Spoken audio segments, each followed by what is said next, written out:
High all government job aspirants, welcome to my channel the competitive tutorials. তোমরা জানো ইতিমধ্যেই কিন্তু প্রিভিয়াস ইয়ারের কোশ্চেনের জেনারেল সায়েন্সের প্রশ্ন নিয়ে আলোচনা করা হচ্ছিল। তার আজকে সেকেন্ড পার্ট, অর্থাৎ একটা পার্ট হয়ে গেছে আলোচনা করা। যারা সেটা দেখোনি তারা অবশ্যই সেই ভিডিওটা দেখে নাও। সেখানে কিন্তু বিভিন্ন পরীক্ষায় আসা প্রশ্নগুলোকে আলোচনা করা রয়েছে। প্রিভিয়াস ইয়ারের প্রশ্নগুলো কিন্তু তোমাদের আপকামিং পরীক্ষার জন্য খুবই গুরুত্বপূর্ণ।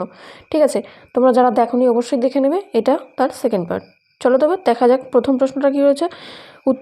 প্রশ্নটা হচ্ছে, রক্তের গ্রুপ কে আবিষ্কার করেছিলেন? উত্তর হয়ে যাবে ল্যান্ডস্টেইনার।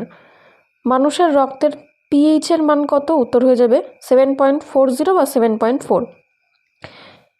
মানব দেহে সব থেকে বড় গ্রন্থি কোনটি? উত্তর হয়ে যাবে যকৃৎ। যকৃৎ হয়ে যাবে সব থেকে বড় গ্রন্থি। নেক্সট প্রশ্ন, জিকা ভাইরাস জীবাণু বহন করে কোন মশা? উত্তর হয়ে যাবে এডিস মশা। এডিস মশা জিকা ভাইরাস এটা বহন করে। হিমোগ্লোবিনে উপস্থিত ধাতু কোনটা? উত্তর হয়ে যাবে লোহা। পরের প্রশ্ন, মস্তিষ্কের কোন অংশ ক্ষুধা তৃষ্ণা এবং ঘুমের জন্য কেন্দ্র বা ঘুমের জন্য অ্যাপ্লিকেবল? সেটা হচ্ছে হাইপোথ্যালামাস। এই অংশটা কিন্তু ক্ষুধা তৃষ্ণা ঘুম এগুলোকে নিয়ন্ত্রণ করে থাকে। পরের প্রশ্ন, মানব চক্ষুর কোন অংশটি যে পরিমাণ আলো চোখে প্রবেশ করে তা নিয়ন্ত্রণ করছে? সেটা হয়ে যাবে আইরিশ। আইরিশ হচ্ছে চোখের আলো যে প্রবেশ করে সেটাকে নিয়ন্ত্রণ করে থাকে।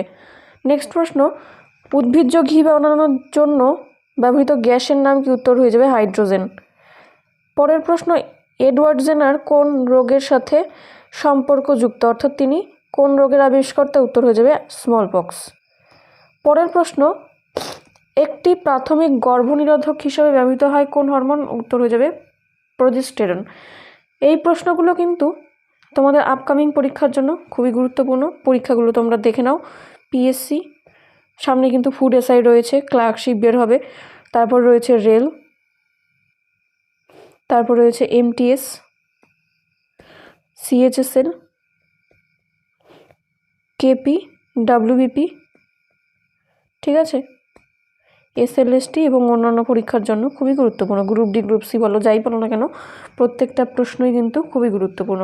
যারা যেই ইনফরমেশনটা জানো না অবশ্যই লিখে রাখতে পারো। Thanks for watching and all the best for your upcoming exam.